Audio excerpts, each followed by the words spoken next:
Вы смотрите новости Татарстана, в студии Алексей Калиничев. Здравствуйте. И вот о чем расскажем. Первый в Татарстане приговор по уголовному делу после январских несанкционированных митингов. Челнинским городским судом Абдуллин признан виновным в совершении преступления. Кто еще в ожидании приговора, узнал Дмитрий Аренин. Отправились в рейс за иммунитетом. Если я все сделал то, что смог сделать для того, чтобы другие не заразились, я считаю, что это правильно. У кого в Казанском аэропорту уже есть первый компонент спутника Ви? Увидела Наталья Мезина. Долг, честь, ПЦР-тест. С радостью иду служить. Первую партию татарстанских призывников проводила Лина Знатулина. Карбоновые полигоны в Татарстане. Мы подошли к такому моменту, когда за все нужно будет заплатить. Для чего он нужен и об экологическом и экономическом эффекте от проекта. Салават Мухаммадуля. Сегодня Национальный день донора. Президент Рустам Минниханов на своей странице в Инстаграм поблагодарил всех тех, кто безвозмездно спасает жизни людей. И привел в пример 3 татарстанцев-доноров. Екатерину, донора во 2-м поколении. Примером для нее стал отец. Андрей Жук, почетный донор из Нижнекамска. Он начал сдавать кровь еще в 80-х годах. Тагир впервые сдал кровь во время акции «Мы вместе». Рустам Минниханов пожелал всем татарстанцам крепкого здоровья. Акции, посвященные Дню донора, сегодня проходят в разных регионах страны. К ним присоединились не только почетные доноры, но и сотрудники правоохранительных органов, социальные работники, студенты. Как отмечают врачи, даже в сложном 2020-м число желающих спасти чью-то жизнь не сокращалось. Сегодня в Казани особенно активной была молодежь. К донорской акции присоединились молодогвардейцы и молодые участники праймерис. В республике подтверждены 3 случая смерти от ковид. Это женщины 62 и 82 лет, мужчины 80 лет. За сутки в Татарстане зарегистрировано 30 новых случаев ковид. Все контактные, 19 человек госпитализированы. Больше всего заболевших в Казани. В целом по стране более 8 тысяч новых заболевших. Вакциной «Спутник Ви» привились почти 205 тысяч татарстанцев. Из них 2-ю дозу получили более 122 тысяч.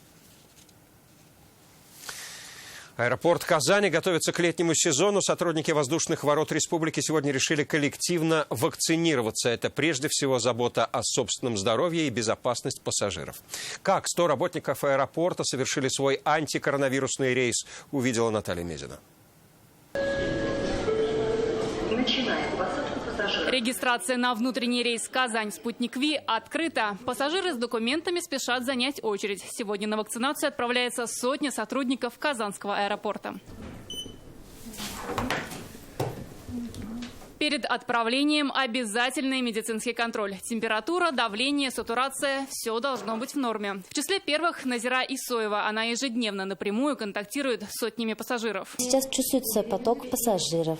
Чтобы не заразиться и кого-либо не заражать, решила вакцинироваться. С этой же целью за вакциной отправляется и электромонтер Ренат Гималдинов. Работаем на территории терминалов, где ходят люди. Риски, конечно, есть. Поэтому я сделал прививку, чтобы защитить наше общество и свою семью, а также коллектив наш рабочий от возможности заразиться ковидом. Анастасия Васина – тот самый человек, который гарантирует безопасную перевозку и доставку багажа туристов. Ежегодно делает прививку от гриппа. Я уколов не боюсь, поэтому даже, может быть, на самолете немножко страшнее летать, чем сделать прививку. Вакцинацию проводили на площадке аэропорта. Медики в 18-й поликлинике города Казани. Наша медицинская служба будет отслеживать динамику самочувствия наших вакцинируемых. После вакцинации сотрудники отправились на рабочий пост. Ограничений никаких нет. Единственное, что ограничение – это отказ от алкоголя первые 3 дня. А так ведем обычный образ жизни. Масочный режим при этом естественно, не отменяется, потому что это не является поводом уже снять маски. Ровно через 21 день, а точнее 11 мая, здесь, в Казанском аэропорту имени Габдуллы Тукая, совершит посадку рейс со 2-м компонентом спутника Ви. И на его борт снова зайдут 100 пассажиров. Наталья Мезина, Вадим Илларионов, ТНВ, Казань. Первая антиковидная отправка призывников в армию. Татарстанские новобранцы будут служить в Самаре, Саратове и Архангельске. Сегодня в районных военкоматах их провожали на сборный пункт в Казань. Всего ряды военнослужащих пополнят более 3000 татарстанских ребят на службу. Они допускаются только с отрицательным тестом на ковид. Их будет несколько таких тестов. Как будущих солдат провожают в условиях ограничений, увидела Лина Зинатуллина. Ровно через год вы приходите, я 100% уверен, что увижу вас, касаясь сажень в плечах, придете, скажете спасибо за службу. Служба еще впереди, а армейский режим уже почувствовали. Хоть и без формы, но в военкомате ребята с 6 утра проходят медосмотр, получают инструктаж. Они отправятся в ракетные войска и военно-космические силы страны. Меня отправили в ДОСААФ в Чистополе обучаться на права, на С-категорию. Вот. И успешно обучился в Чистополе, приехал сюда, и вот все, сейчас водителем в армию забирает.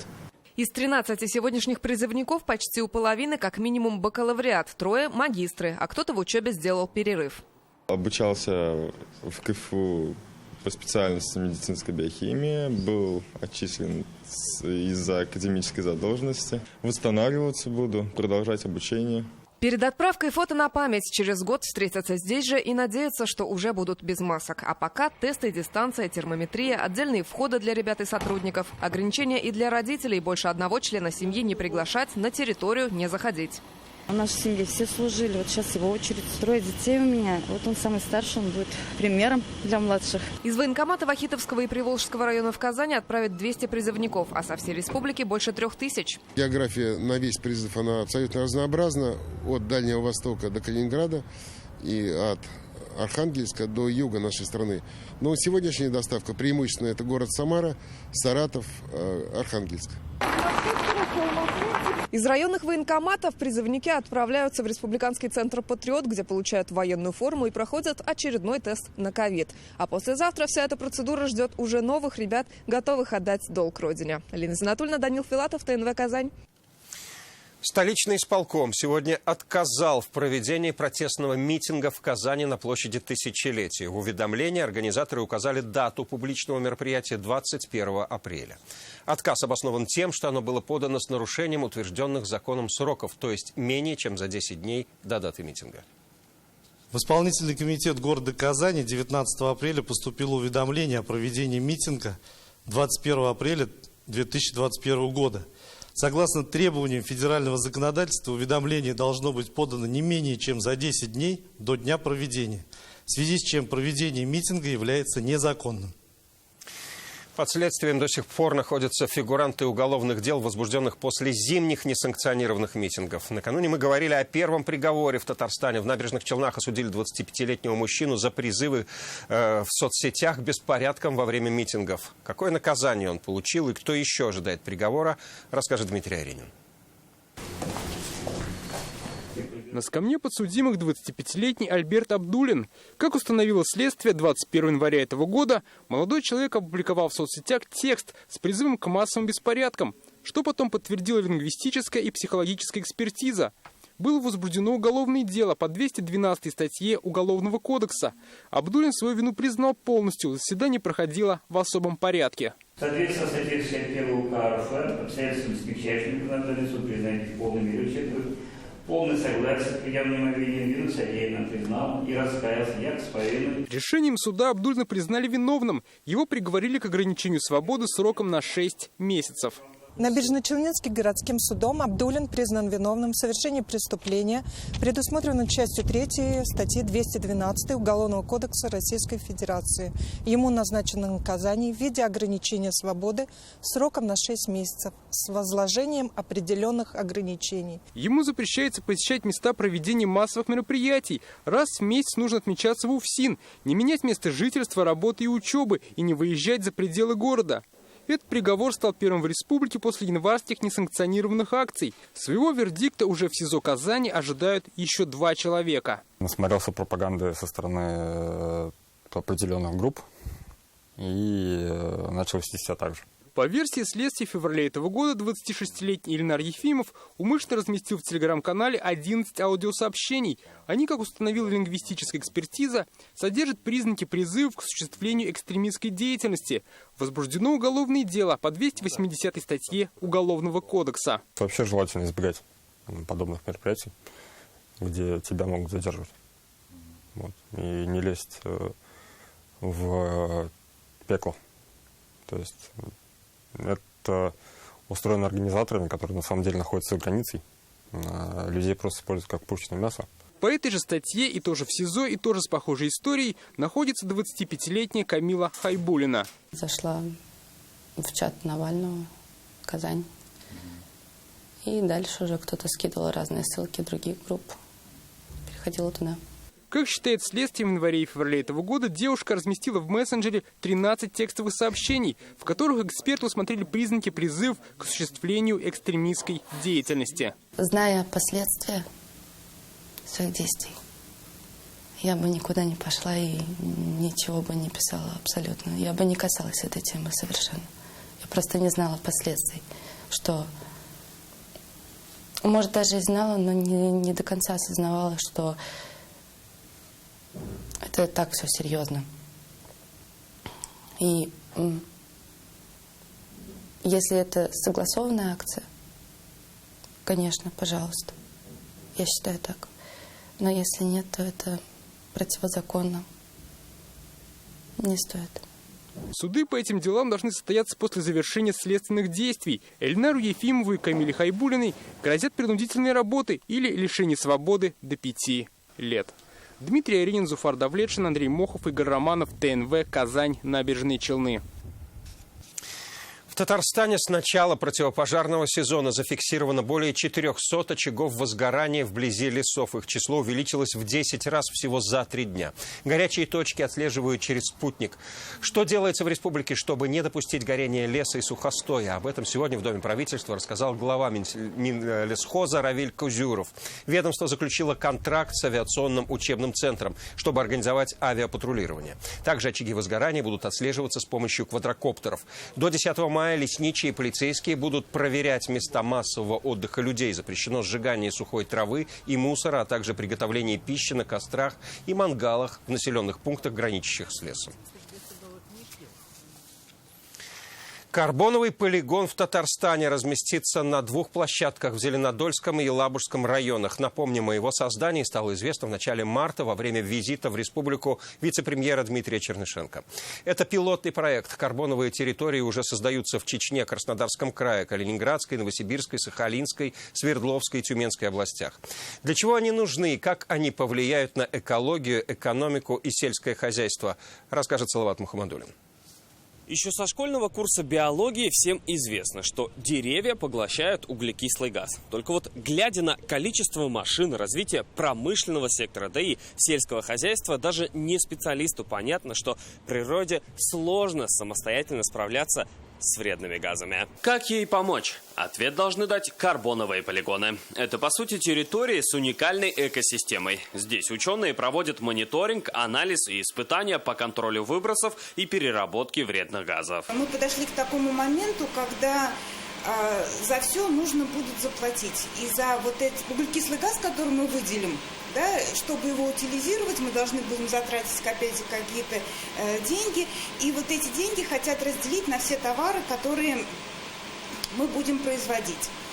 Инициатором выступает Евросоюз. Карбон в переводе с английского «углерод». Сами карбоновые полигоны будут представлять из себя отдельные территории с вышками для проведения замеров. Других отличий от обычного лесного массива или поля нет. Чуть более заметными станут уже карбоновые фермы. Они должны решить проблему выделения углекислого газа из почвы. Как изменить технику, которая работает на полях? Как изменить севообороты? Каким образом использовать культуры, которые мы выращиваем? Вот это как раз тот вопрос, который должны решить сельскохозяйственные карбоновые фермы. Площадками полигона станут 30 гектаров в Зеленодольском и Елабужском районах. В республике карбоновым проектом занимается Казанский университет. Хотя изначально Татарстана в списке территорий для полигонов не было. Решение о включении приняли во время визита вице-премьера Дмитрия Чернышенко. Я, честно говоря, даже не предполагал, что на таком уровне продвинутости и готовности к участию в программе по созданию карбоновых полигонов находитесь. На этой земле будет ставиться вышка, очень высокое такое сооружение. Там будут вкладываться средства, будет стоять федеральное имущество, будет располагаться. Поэтому эта территория должна быть важной. Среди предложений есть и третья площадка вблизи Альметьевска. Первые результаты работы карбонового полигона станут известны уже осенью. Тогда представят результаты мониторинга выделения углекислого газа. Салават Мухаммадуллин, Рамзиль Гарипов, ТНВ, Казань. Татарстан оказался в лидерах рейтинга удовлетворенности ЖКХ. Почему жителям республики не хватает света и кто возглавил антирейтинг коммунальной разрухи, читайте в интернет-газете «Реальное время».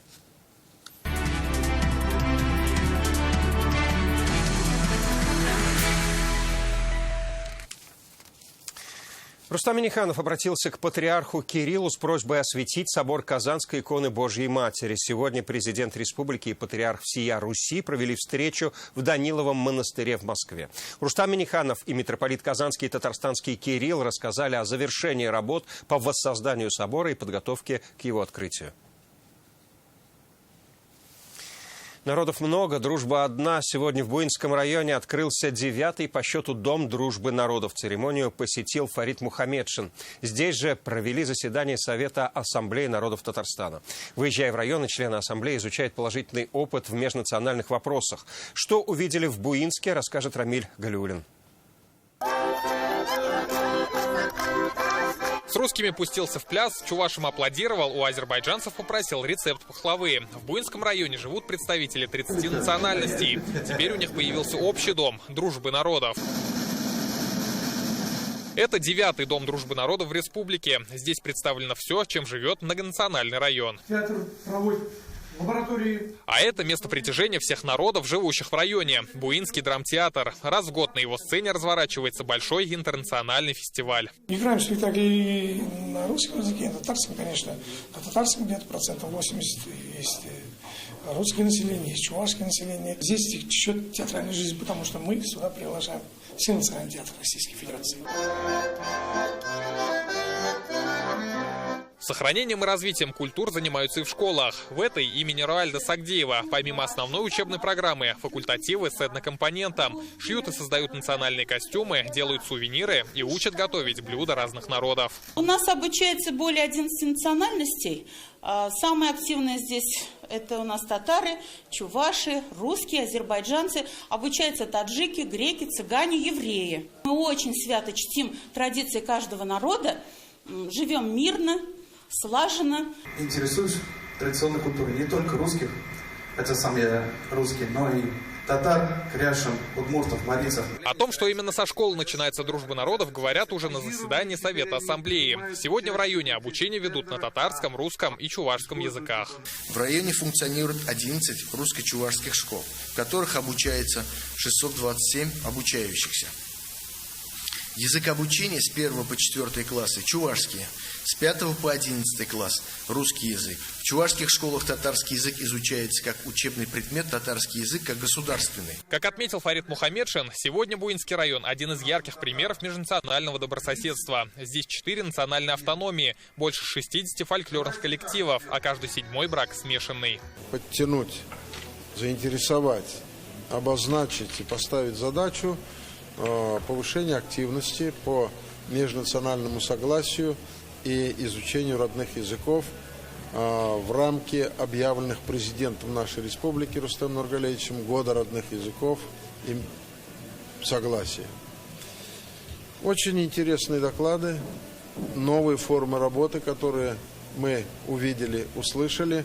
Я думаю, будет взято на вооружение представителями районов нашей республики. Сегодня в республике проживают представители более чем 170 национальностей. И каждый народ должен чувствовать себя в Татарстане как дома, подытожили участники. В этом году ассоциация проведет еще 4 заседания. Рамиль Галиуллин, Александр Лобанов, ТНВ, Буинский район. Продолжается прием документов для участия в предварительном голосовании «Единой России». Сегодня документы подал заместитель руководителя аппарата президента Татарстана Александр Терентьев. Для участия в праймерис уже заявились 82 человека. Предварительное голосование пройдет во всех регионах страны с 24 по 30 мая. По итогам партия сформирует список кандидатов для участия в осенних выборах в Госдуму.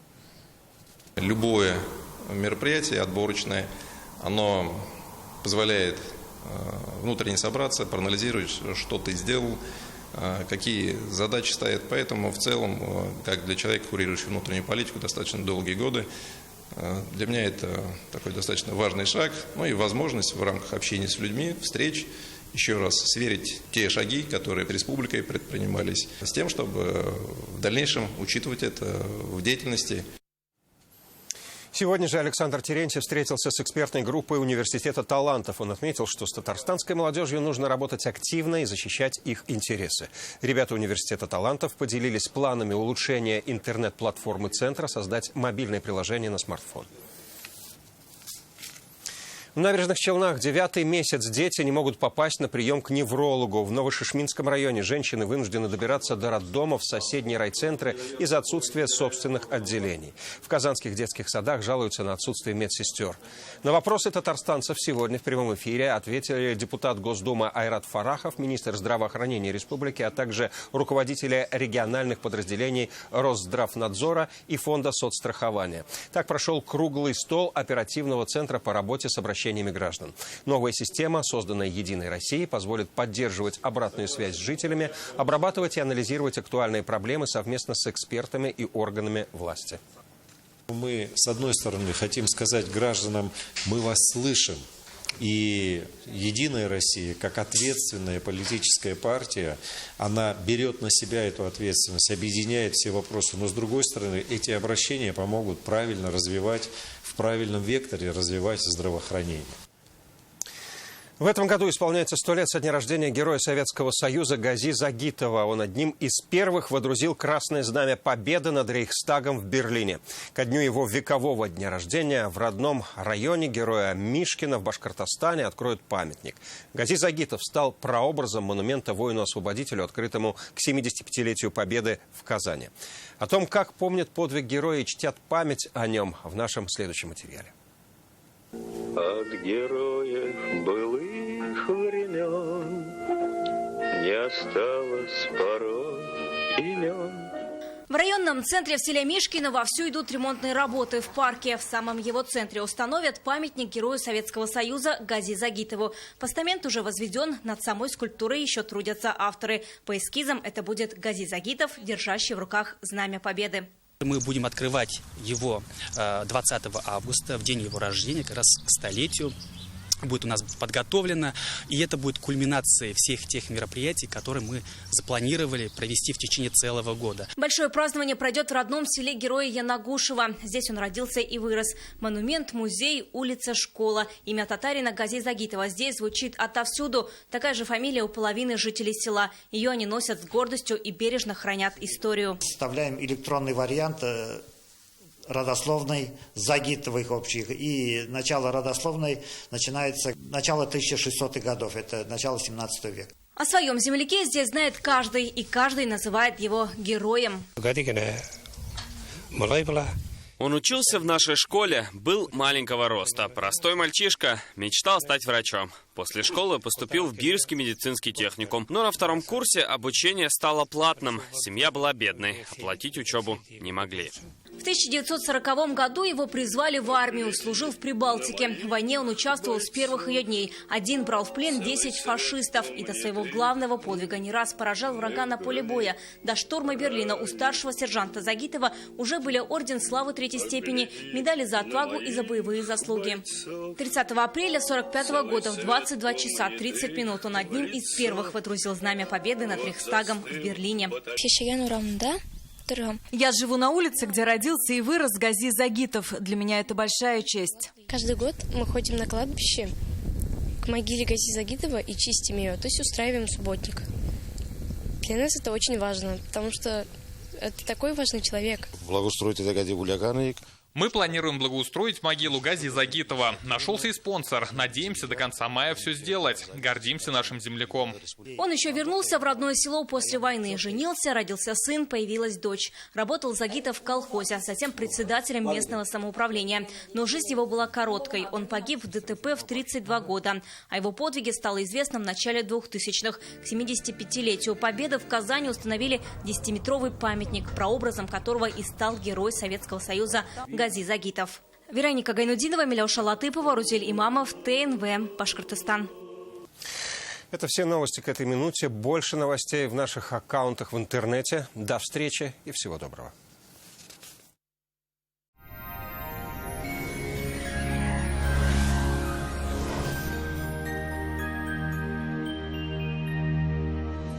В студии София Егорова. Здравствуйте. О погоде на предстоящие сутки поговорим через несколько секунд. Планируете ремонт или покупку техники? Срочно понадобились деньги? Кредит наличными на любые цели от Акбарсбанка. Подача заявки онлайн и предварительное решение за 5 минут. Жить лучше – это искать возможности для большего. Это до 2 миллионов рублей под 6,9%. Акбарсбанк. Живите лучше. По данным сервиса Яндекс.Погода, в Бугульме, Бавлах и Азнакаево небо затянет облаками, пройдут дожди. Похолодает, ветер усилится, днем плюс 11-12 градусов. Пасмурная и дождливая погода ожидается в Набережных Челнах, Нижнекамске и Елабуге. Плюс 12-14 градусов днем. В Агрызе, Менделеевске, Актаныше сыро, ветрено и прохладно, плюс 14. Не очень красочная погода ожидается в Арске, Кукмаре и Балтаси. Пройдут дожди, похолодает до плюс 8. В Болгаре, Дрожжином и Буинске ожидается усиление ветра. Прохлада и дожди. Температура воздуха опустится до плюс 4. В Альметьевске, Чистополе и Мамадыше прогнозируются осадки и усиление ветра. Плюс 10-13 градусов днем. У жителей нашей республики есть возможность позаботиться о своем здоровье без значительных финансовых затрат. С 1 по 30 апреля в аптеках «Икона», «Бережная аптека» и «Аптека от склада» проходит акция «Снижение цен». Весна на Аптечной улице. В бережных аптеках, аптеках от склада и Экона. Снижение цен. Тауфон 99 рублей. Цитрин 129 рублей. Мироместин 339 рублей. Покупай выгодно. В бережных аптеках, аптеках от склада и Экона. Стойте! Если делать по уму, в БТИ пора ему. Оформление прав собственности на недвижимость. Главное – порядок в документах. БТИ Республики Татарстан. Если делать по уму. Информация от БТИ Республики Татарстан. При оформлении заказа через официальный сайт btirt.ru получите скидку 10%. В Казани будет облачно и дождливо. Ночью около 3 тепла. А днем всего 5-7 градусов выше 0. Ветер юго-восточный порывистый. Местами до 13 метров в секунду. Будьте осторожны.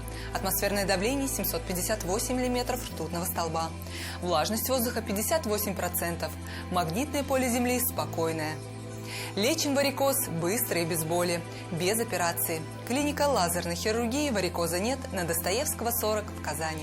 Вздувшиеся вены, отеки, тяжесть в ногах – это признак варикоза. Образование тромбов – его грозное осложнение. Но решение есть. В клинике варикоза нет на Достоевского акция. Консультация флеболога и УЗИ вен со скидкой 50%. 212 20 40.